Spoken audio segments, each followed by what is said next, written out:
Now we're going to show another function of the Extruded Boss base. So let's go to the Extruded Boss base, and now let's choose this circle, like this. And now we can see that here we have extrusion of 10 millimeters, as we saw before. And here we have standard extrusion. But down here we have a thin feature, and we can check this. If we check this, then we're gonna got this ring. And this ring will have thickness of 10 millimeters. We can also increase the thickness like this. And here we can choose the type of the extrusion. We have one direction now. We can go mid-plane, and now we can see that the circle is in the middle, and we can go to two directions like this. And now we can, for one direction, specify one thickness, and for other direction, other thickness like this.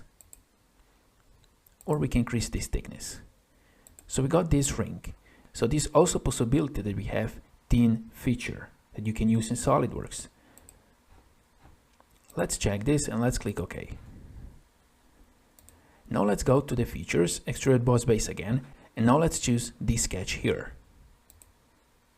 And now you can see that the Boss Extrude automatically recognizes that this sketch is opened, and it can be only used as a thin feature, not as a normal extrusion, because that's not possible. If we uncheck thin feature, there's nothing. There is no extrusion. It's not possible. If we click OK, we got an error. It's not possible. So if we have an open sketch, we can only use that as a thin feature, like this.